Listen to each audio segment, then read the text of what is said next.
Finally दोस्तों UP ITI admission 2024 की online notification जारी कर दी गई है। यानी कि अगर आप इसमें एडमिशन लेना चाहते हैं तो उसके पहले आपको रजिस्ट्रेशन कराना जरूरी है। दोस्तों रजिस्ट्रेशन कराने के लिए आपको एक फॉर्म भरना पड़ेगा। उस फॉर्म के माध्यम से फिर आपकी जो मेरिट बनेगी और मेरिट के बाद जो है आपका जो है एडमिशन के लिए सिलेक्शन होगा। तो सर इस फॉर्म को आप कैसे भरेंगे, इसकी एलिजिबिलिटी क्या है, दोस्तों एज क्राइटेरिया क्या है, इन सारी चीजों के बारे में दोस्तों इस वीडियो में हम आपको कंप्लीट प्रोसेस बताने वाले हैं। साथ में दोस्तों हम ये भी बताएंगे कि इसकी ऑनलाइन प्रक्रिया क्या है, किस तरीके से आप इस फॉर्म को भर सकते हैं। तो दोस्तों अगर आप हमारे चैनल पर फर्स्ट टाइम आए हैं, पहली बार विजिट है, तो यहाँ पे हमारे चैनल को सब्सक्राइब करें और साथ ही साथ यहाँ पे बेल आइकन को प्रेस कर दें ताकि इससे जो भी रिलेटेड जानकारी है आपको सबसे पहले मिले।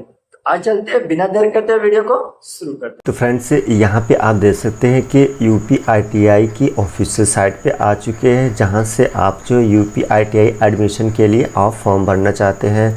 दोस्तों यहाँ पे आने के लिए आपको क्रोम ब्राउज़र में टाइप कर देना है scvtup.in। उसके बाद आप इस ऑफिशियल साइट पे आ जाएंगे। अब दोस्तों यहाँ पे आपको जो है यूपी आईटीआई एडमिशन 2024-25 के लिए आपको जो है आवेदन फॉर्म भरने होंगे। जब तक आप आवेदन फॉर्म नहीं भरेंगे आप यूपी आईटीआई में एडमिशन नहीं ले सकते हैं। यहाँ पे फॉर्म भरने के लिए हम आपको स्टेप बाय स्टेप ऑनलाइन करके आपको दिखाने वाले हैं। तो यहाँ पे आप देख सकते हैं कि लिंक के रूप में राजकीय निजी आईटीआई सत्र 2024-25 में प्रवेश हेतु ऑनलाइन आवेदन करें। तो इस ऑप्शन पे आपको सिंपली क्लिक करना है। जैसे क्लिक करेंगे दोस्तों यहाँ पे देख सकते हैं कि यूपी आईटीआई प्रवेश 2024 हेतु ऑनलाइन आवेदन। तो यहाँ पे जो हमें फॉर्म भरना है उसका यहाँ पे पेज ओपन हो जाता है। सबसे पहले यहाँ पे हम आपको बता देते हैं कि एप्लीकेंट नेम। दोस्तों यहाँ पे आप देख पाएंगे कि आपका नाम पूछ रहा है, तो यहाँ पे आपको अपना नाम एंटर करना है। उसके बाद यहाँ पे आप देखेंगे आवेदक का नाम हिंदी में, यहाँ पे आपको नाम फिर से टाइप कर देना है हिंदी में। अगर आपको यहाँ पे हिंदी में टाइप नहीं हो रहा तो यहाँ पे गूगल इनपुट टूल्स का ऑप्शन दिया हुआ है, इस ऑप्शन पे क्लिक करेंगे आपका नेक्स्ट पेज ओपन हो जाएगा। यहाँ पे आप देख सकते हैं। उसके बाद यहाँ पे आपको लैंग्वेज सेलेक्ट कर लेना है हिंदी। यहाँ पे आप जो भी आप अपना नाम लिखेंगे हिंदी में कन्वर्ट हो जाएगा। तो उसके बाद आप इस तरीके से यहाँ पे आपको हिंदी टूल के सहारे से आप जो है अपना नाम हिंदी में टाइप कर सकते हैं। उसके बाद उसी तरीके से यहाँ पे आपको फादर्स नेम डालनी है, फादर्स नेम। उसके बाद यहाँ पे आपको हिंदी में टाइप करनी है। नीचे यहाँ पे आप देख सकेंगे कि मदर्स नेम इंग्लिश में एंटर करनी है। उसके बाद यहाँ पे जो माता का नाम होगा हिंदी में आपको फिर से टाइप करना है। अगर दोस्तों आपके कंप्यूटर में या फिर लैपटॉप में हिंदी इनपुट टूल से अगर इंस्टॉल है तो आप यहाँ पे Shift+Alt दबा के हिंदी में टाइप कर सकते हैं। उसके बाद यहाँ पे नीचे आप देखेंगे कि डेट ऑफ बर्थ पूछ रहा है, तो यहाँ पे आपका जो भी डेट ऑफ बर्थ होगा उसको आपको सेलेक्ट कर लेना है। अब नीचे यहाँ पे कैटेगरी पूछ रहा है, सामान्य वर्ग या ओबीसी SC ST, आप जिस कैटेगरी से हैं उस कैटेगरी को यहाँ पे आपको सेलेक्ट कर लेनी है। तो यहाँ पे हम कैटेगरी चूज कर लेते हैं। उसके बाद नीचे यहाँ पे आप देखेंगे मोबाइल नंबर पूछ रहा है, तो यहाँ पे आपको जो है अपना मोबाइल नंबर एंटर कर देनी है। उसके बाद यहाँ पे आपको आधार नंबर एंटर कर देनी है। आधार नंबर एंटर करने के बाद यहाँ पे आप देखेंगे कि चेकबॉक्स का ऑप्शन आ जाएगा यानी डिक्लेरेशन का, तो इसको आप क्लिक कर देंगे। क्लिक करने के बाद यहाँ सेंड OTP भेजे के ऑप्शंस पे आपको क्लिक कर देना है। जैसे ही आप यहाँ पे क्लिक करेंगे तो आपके मोबाइल पे एक OTP जाएगा। तो फ्रेंड्स यहाँ पे देख सकते हैं कि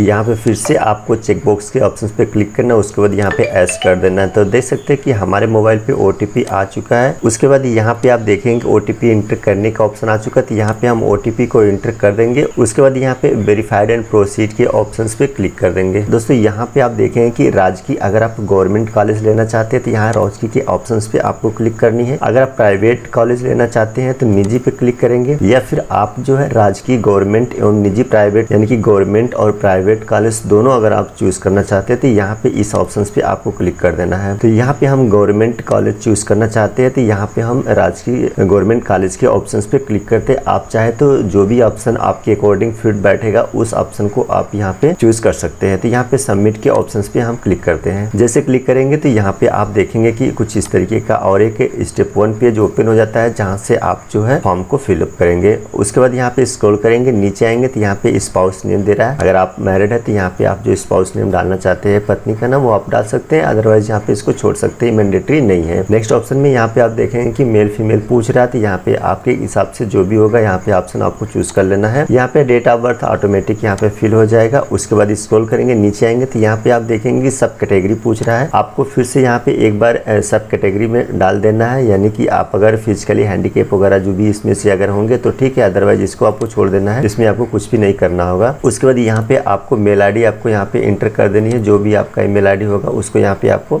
डाल देनी है, और मेल आईडी यहाँ पे हम इंटर कर देते हैं। उसके बाद यहाँ पे आप देखेंगे डोमिसाइल मूल निवास से, आप किस जगह से निवास कर रहे हैं तो यहाँ पे आपको डाल देना। अगर आप उत्तर प्रदेश से हैं तो यहाँ पे उत्तर प्रदेश सेलेक्ट कर देना है। अगर आप अन्य प्रदेश से तो इस ऑप्शन को सेलेक्ट कर देना। अन्य प्रदेश में अगर आप बिहार, मध्य प्रदेश, दिल्ली, महाराष्ट्र, हरियाणा जिस जगह से भी होंगे आप इस ऑप्शन को सेलेक्ट करना। बट अगर हम यहाँ पे उत्तर प्रदेश से हैं तो उत्तर प्रदेश के ऑप्शन पे यहाँ पे क्लिक करना है। नेक्स्ट ऑप्शन में दोस्तों यहाँ पे आप देख सकते हैं गृह जनपद पूछ रहा है कि आपका जिला कौन सा उत्तर प्रदेश में, तो यहाँ पे हमारा जो जिला है उसको हम सेलेक्ट कर लेते हैं। उसके बाद यहाँ पे होम तहसील पूछ रहा है, आपका जो भी तहसील होगा यहाँ पे उसको आपको सेलेक्ट कर लेना है। नेक्स्ट ऑप्शन में यहाँ पे ब्लॉक पूछ रहा है, आपका जो भी विकास खंड होगा उसको आपको यहाँ पे सेलेक्ट कर लेना है। उसके बाद यहाँ पे एड्रेस पूछ रहा है, तो आपका जो भी होम एड्रेस होगा उसको यहाँ पे आपको फिल कर लेनी है। यहाँ पे आपको स्टेट सेलेक्ट कर लेना है। स्टेट सेलेक्ट करने के बाद फिर से आपको यहाँ पे एक बार आपको जिला सेलेक्ट कर लेना है। जिला सेलेक्ट करने के बाद आपके एरिया का जो भी पिन कोड होगा उसको यहाँ पे आपको इंटर कर देनी है। पिन कोड इंटर करने के बाद यहाँ पे आपका जो भी अस्थायी यानी कि जो आपका फोन नंबर होगा उसको यहाँ पे आपको डाल देना है। इसके बाद यहाँ पे आप देखेंगे कि एड्रेस फॉर कोरेस्पोंडेंट यानी पत्र व्यवहार का पता अगर आपका सेम है तो यहाँ पे सेम एज पे ऑप्शन पे आपको क्लिक करना है। अदरवाइज आपका अगर अलग है, आप कहीं और पे रह रहे हैं, उसके बाद या फिर आप जो है कहीं और से फॉर्म भर रहे हैं तो यहाँ पे उसके हिसाब से आपको फिर से यहाँ पे एड्रेस आपको फिल कर देनी है। बट अगर दोनों आपका एड्रेस सेम है तो यहाँ पे सेम एज के ऑप्शन पे आपको क्लिक कर देनी है। जैसे क्लिक करेंगे तो यहाँ पे आपका जो डिटेल्स होगा यहाँ पे साइड में आप देखेंगे कि पूरी तरीके से आपका फिल हो जाएगा। अब दोस्तों यहाँ पे आपको जो है save and go to next step के ऑप्शंस पे आपको क्लिक करना है। फिर से यहाँ पे एक बार आपकी सहमति मांग रहा है तो यहाँ पे आप जो ओके के ऑप्शंस पे क्लिक कर देनी है। जैसे क्लिक करेंगे आप देखेंगे तो यहाँ पे हमारा 1 स्टेप पे कंप्लीट हो चुका, हम अब जो है सेकंड स्टेप पे आ चुके हैं। ठीक है, यहाँ पे आपको बहुत ही ध्यान पूर्वक से आपको देखना है। बहुत ही इंपॉर्टेंट चीज यहाँ पे है क्वालिफाइंग एजुकेशन क्वालिफिकेशन के रूप में यहाँ पे आपको सेलेक्ट करना है। तो अगर आप 8वीं उत्तीर्ण है तो यहाँ पे इस ऑप्शन को क्लिक करेंगे। अगर आप 10th उत्तीर्ण है तो इस ऑप्शन पे क्लिक करेंगे। अगर आप जो है 10वीं उत्तीर्ण विज्ञान एवं गणित विषयों के साथ है यानी साइंस आर्ट्स है तो इस ऑप्शन पे आपको क्लिक करना है। अगर आप 10वीं उत्तीर्ण 10+2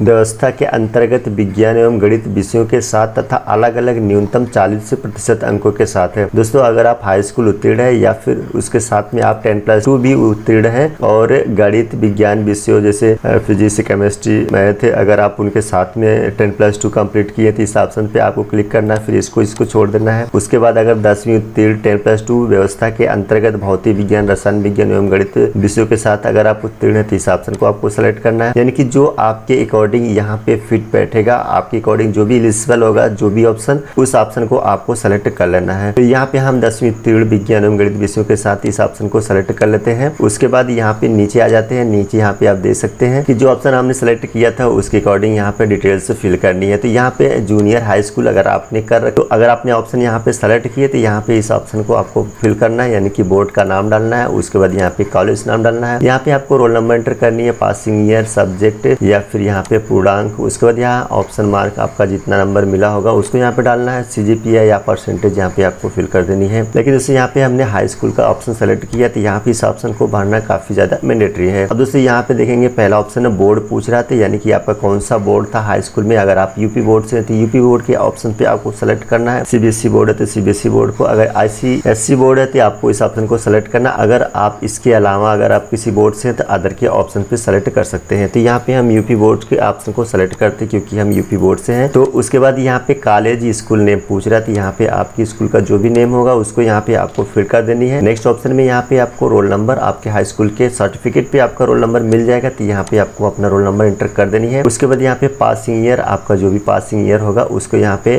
फिल कर देनी है। नेक्स्ट ऑप्शन में यहाँ पे देखेंगे सब्जेक्ट पूछ रहा है, तो आप किस सब्जेक्ट से अपने हाई स्कूल पास कर रखी है उस सब्जेक्ट का नाम यहाँ पे आपको डिटेल से फिल कर देनी है। नेक्स्ट ऑप्शन में यहाँ पे मैक्सिमम मार्क पूछ रहा है, यानी कि आपका जो है पूर्णांक यहाँ पे कितना था उसको यहाँ पे एंटर करनी है। उसके बाद यहाँ पे उसमें से आपने कितना नंबर पाया हुआ है, यानी कि ऑप्टेन मार्क की जो पूछ रहा है तो यहाँ पे आपका जो भी ऑप्टेन मार्क होगा उसको यहाँ पे आपको एंटर कर देनी है। परसेंटेज यहाँ पे आपकी जो ऑटोमेटिक कन्वर्ट हो जाएगी। उसके बाद यहाँ पे आप देखेंगे कि फोटोग्राफ सेलेक्ट करने के लिए पूछ रहा है, तो आप जो यहाँ पे जो है 50 KB के अंडर में ही आपको जो यहाँ पे फोटो सेलेक्ट करनी है और आपके सिग्नेचर भी यहाँ पे 50 KB से और वो भी JPG में होने चाहिए। इससे अधिक आपके जो है KB में नहीं होना चाहिए, अदरवाइज यहाँ पे आपका जो है फोटो या सिग्नेचर अपलोड नहीं हो सकता है। तो यहाँ पे आपको 50 KB में सिग्नेचर फोटो रिसाइज करके आपको जो है यहाँ पे अपलोड कर लेनी है। तो यहाँ पे हम फटाफट फोटो को अपलोड कर लेते हैं। उसके बाद यहाँ पे दोस्तों जो आप देख सकेंगे सेव एंड, अब दोस्तों यहाँ पे आप देखेंगे हमारा सेकंड स्टेप कंप्लीट हो चुका है। उसके बाद यहाँ पे हम थर्ड स्टेप में आ चुके हैं। यहाँ पे आपको जो एप्लीकेंट आईडी यानी कि आपकी जो ट्रेड है उसके कोड यहाँ पे आपको सेलेक्ट करने हैं। तो यहाँ पे आप देखेंगे ग्रुप ए का चयन अनिवार्य, ग्रुप ए बी दोनों का चयन कर सकते हैं या फिर एक का चयन कर सकते हैं, आपके ऊपर यहाँ पे डिपेंड करेगा। अनुमोदित कोर्स से ग्रुप चयन करें, यानी कि यहाँ पे आप देखेंगे ग्रुप ए और ग्रुप बी दोनों दिया हुआ है, तो आप चाहे तो ग्रुप ए और ग्रुप बी दोनों सेलेक्ट कर सकते हैं। उसी के हिसाब से नीचे यहाँ पे आपको ट्रेड मिल जाएंगे। पहले यहाँ पे हम ग्रुप ए को सेलेक्ट कर लेते हैं। 24 नंबर के ऑप्शन पे आप देखेंगे स्थानीय आरक्षण हेतु विकल्प चयन करें। तो यहाँ पे आप देखेंगे कि अगर आप जो है कॉलेज का चयन कर रहे हैं, यानी कि आप जिस कॉलेज से आप ITI एडमिशन लेना चाहते हैं, तो यहाँ पे देखेंगे कि अगर आप गृह विकास खंड, अपने गृह विकास खंड में अगर आप ऑप्शन लेना या कॉलेज लेना चाहते हैं तो इस ऑप्शन पे आपको सेलेक्ट करना है। अदरवाइज अगर आप तहसील में लेना चाहते हैं तो इस ऑप्शन में सेलेक्ट कर सकते हैं। अगर आप अपने जनपद में, गृह जनपद में लेना चाहते हैं तो इस ऑप्शन में। अदरवाइज अगर आप स्टेट में, आप किसी भी जनपद में लेना चाहते हैं तो इस ऑप्शन में सेलेक्ट कर लेना है। तो अगर आपको जो है कहीं पे भी लेना है एडमिशन तो आप इन सारे ऑप्शंस को हटा देंगे, केवल आप यहाँ गृह प्रदेश के ऑप्शन को रहने देना, क्योंकि गृह प्रदेश सेलेक्ट करने के बाद आप किसी भी जनपद या किसी भी आप डिस्ट्रिक्ट में एडमिशन के लिए यहाँ पे आप रजिस्ट्रेशन कर सकते हैं। यहाँ पे आप जैसे सेलेक्ट करते हैं उसके अकॉर्डिंग आपके जो है डिस्ट्रिक्ट यहाँ पे ओपन हो जाते हैं पूरे उत्तर प्रदेश के। आप जहाँ से आप ट्रेड सेलेक्ट करना चाहते हैं, जहाँ पे आप एडमिशन लेना चाहते हैं, तो उसके अकॉर्डिंग यहाँ पे आपको मिल जाएंगे किस जिले में कितने ITI कॉलेज हैं, यहाँ पे उसकी डिटेल्स मिल जाएंगी। जो सरकारी ITI, दोस्तों यहाँ पे सिर्फ सरकारी ITI ही शो कर रहे हैं, प्राइवेट नहीं कर रहे हैं।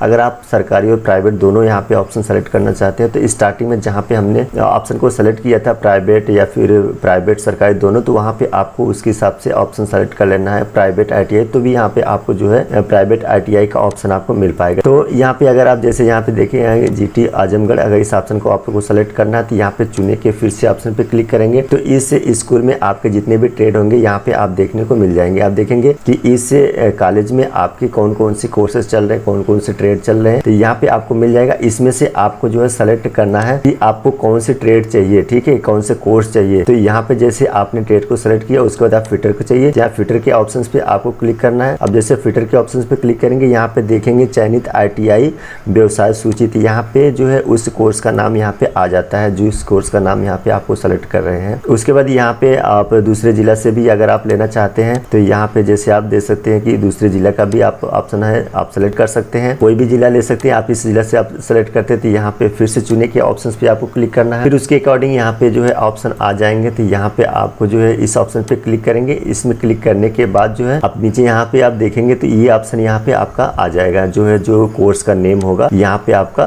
फिल हो जाएगा। इसी तरीके से आप जितने भी डिस्ट्रिक्ट से अगर आप लेना चाहते हैं, मैक्सिमम डिस्ट्रिक्ट से लेना चाहते हैं, तो आप बारी बारी से एक एक करके आप यहाँ पर सेलेक्ट करके यहाँ पे आपको जो है सूची एक बना लेनी है, उसके हिसाब से आप जो है अपना एडमिशन ले सकते हैं। अब दोस्तों यहाँ पे आप नेक्स्ट के ऑप्शन देख रहे हैं, नेक्स्ट के ऑप्शन पे आपको क्लिक करना है। उसके बाद फिर से यहाँ पे ओके के ऑप्शन पे आपको क्लिक कर देनी है। जैसे यहाँ पे क्लिक करते हैं दोस्तों यहाँ पे आप देख सकते हैं कि जो हमारा फॉर्म था वो सक्सेसफुली यहाँ पे भरा जा चुका है। अगर आप इसमें कुछ मिस्टेक वगैरह आप अगर चेक करना चाहते हैं तो यहाँ पे आप अपने फॉर्म को चेक कर सकते हैं। चेक करने के बाद दोस्तों अगर आप इसको जो है फिर से एडिट करना चाहते हैं तो यहाँ प्रीवियस का ऑप्शन आपको मिल जाएगा। यहाँ पे क्लिक करके आप जो है फिर से बैक पेज पे जाके आप अपने फॉर्म में फिर से करेक्शन कर सकते हैं। तो यहाँ पे हमारी सारी डिटेल्स सही तरीके से भरी गई है। तो हम जो है यहाँ पे सहमति देता हूँ यानी कि डिक्लेरेशन के ऑप्शन पे क्लिक करते हैं। उसके बाद प्रोसीड टू पेमेंट के ऑप्शन पे क्लिक कर देते हैं। अब दोस्तों यहाँ पे हम पेमेंट गेटवे मोड पे आ जाते हैं, यानी कि यहाँ से हमें पेमेंट करना है। आप देखेंगे कि अगर union bank of India payment, यानी कि अगर आप यूनियन बैंक से पेमेंट करना चाहते हैं तो पहला ऑप्शन आपके लिए फिट है। उसके बाद आप प्रोसीड टू पेमेंट के ऑप्शन पे क्लिक करना है। अगर आप स्टेट बैंक से आप पेमेंट करना चाहते हैं तो इस ऑप्शन को आपको सेलेक्ट करना है। उसके बाद यहाँ प्रोसीड टू पेमेंट के ऑप्शन पे आपको क्लिक करना है। जैसे यहाँ पे क्लिक करेंगे तो यहाँ पे आपको जो है SBI की पेमेंट मोड पे लेके आ जाता है। यहाँ से आप जो है अपना पेमेंट कर सकते हैं। तो इस तरीके से आप जो है UPITI एडमिशन के लिए आप फॉर्म भर सकते हैं। आप फॉर्म भरने के बाद जो मेरिट लिस्ट बनेगी उसके हिसाब से आपको जो कॉलेज मिलेगा उसमें आप एडमिशन ले सकते हैं। अगर प्राइवेट कॉलेज में भी लेना चाहते हैं तो भी आपको यहाँ पे जो रजिस्ट्रेशन फॉर्म है उसको भरना जरूरी है। तो ये वीडियो पसंद आए तो हमारे चैनल को सब्सक्राइब करें। मिलते हैं कुछ इसी तरीके से नेक्स्ट वीडियो में लेकर के, तब तक के लिए जय हिंद।